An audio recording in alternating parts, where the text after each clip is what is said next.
A principal fonte de nutrientes para um bebê, que não é o caso do Floquinho, falando de um bebê humano recém-nascido, é o leite, certo, meu amiguinho canino? Será que o leite ele é realmente inflamatório, né? As coisas branquinhas, como sua pele, será que são inflamatórias? Então, pessoal, eu já falei aqui sobre leite no canal, lembra de procurar no YouTube mais temas sempre que você tiver qualquer dúvida, mas agora de forma específica sobre a inflamação. Primeiro a gente tem que lembrar que o leite, ele é um excelente alimento altamente nutritivo. Tem cálcio, tem proteína, tem carboidratos, tem vitamina D, enfim, uma série de nutrientes bons pra gente. Tanto é que é o único alimento de um recém-nascido e que normalmente atende 100%. Porém, o leite ele não deve ser visto de forma esquartejada, vamos colocar assim, como ruim ou como bom. O que conta é um contexto dietético. Então tudo vai depender do resto da sua alimentação. E mais do que isso, depende de cada indivíduo. Tem indivíduos que clicam no gostei, que são gente boa, tem uns que não. Os que já clicaram no gostei, aproveita para se inscrever no canal também.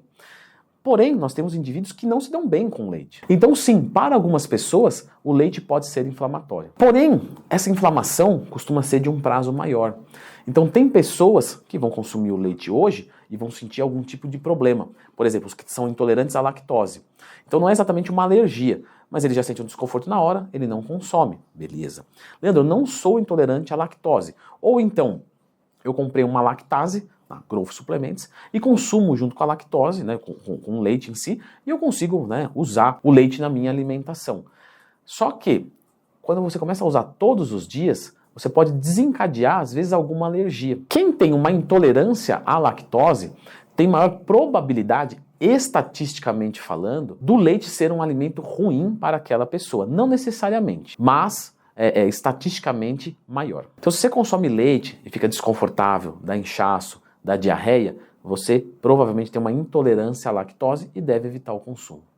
A APLV, né, alergia a uma proteína do leite, em específico o leite de vaca, né, APLV, alergia à proteína do leite de vaca. É um problema também que torna o leite inflamatório para algumas pessoas. Normalmente vem da proteína, tá? Principalmente a caseína. Tem uma reação ali do sistema imunológico quando recebe. Tem gente que sente ali um desconforto e às vezes até atribui a lactose, quando na verdade não é, tá vindo de uma alergia propriamente dita. E tem gente que sente já coisas respiratórias, por exemplo, rinite crônica. Eu já tive aluno da consultoria com rinite que resolveu cessando o uso do leite. Olha que coisa. Investiga-se um monte de coisa e no final o cara corta o leite e resolve o problema. Isso existe, gente. Como também, né, nunca tive aluno assim, mas existe casos documentados de urticária, tá? Problemas dermatológicos, broncoespasmo, dermatite. Também temos pacientes que tem ali o intestino permeável. E aí tem uma alteração nas bactérias que ali estão, que é conhecido como a desbiose intestinal. Esse grupo também é mais suscetível a ter problema com leite. Por final das contas, eu devo tirar o leite da minha alimentação ou não? Depende. Se você tem qualquer uma das coisas que a gente citou anteriormente, com certeza vale a pena o teste. Poxa, Nando, eu tenho uma rinite lá e já investiguei. Corta o leite, não custa nada. 30, 60 dias já vai ser o suficiente para ver se resolve. Opa, experimentei e melhora, né, e já tentei de tudo e não deu certo? Então, pô, vamos manter 100. Afinal de contas, os nutrientes que tem ali eu consigo achar em outros alimentos, certo? Coisa que eu expliquei no meu curso que ensina como montar uma dieta do zero, o link está aqui na descrição. Mas se você não tem nenhum sintoma desses que eu citei, se você consome leite regularmente, você se sente perfeitamente bem, provavelmente você não tem que cortar. Você pode cortar se você quiser, tá? Não vai fazer falta. A gente consegue pegar de outros lugares, como eu disse. Mas você não precisa. Claro que nós temos que tomar cuidado com coincidências, do tipo, cortei o leite e melhorou. Ah, então é o leite. Olha, se você gosta muito do leite, se não fizer falta, tudo bem, tá? Mas se fizer falta, de repente experimenta voltar e vê se isso volta. Faça alguns testes. Porque tem coisas que vão e vêm no nosso organismo, né, na nossa rotina, e a gente não percebe muito bem de onde é. E existem muitas coincidências. E aí você sai falando por aí que você tem um determinado problema quando você não tem. Um outro ponto também é que isso a gente pode desenvolver ao longo da vida. Principalmente, né, a intolerância à lactose é na fase ali de criança ou então na fase adulta, por volta de 40 anos. Tem gente que simplesmente do nada, né, não tem nenhuma explicação, desenvolve.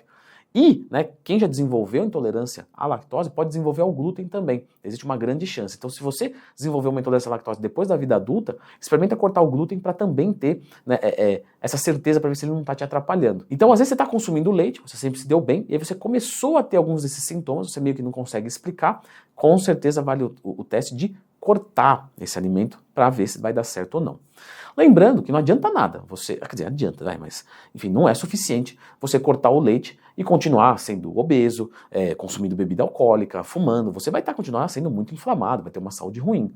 Então você precisa resolver os problemas da sua vida. E aí que eu entro, né, de novo, que eu reforço aqui. De repente a pessoa fala, vou virar a chave, então vou cortar álcool, vou cortar isso, aquilo. Aí melhorou, foi o leite. Será? Às vezes sim, às vezes não.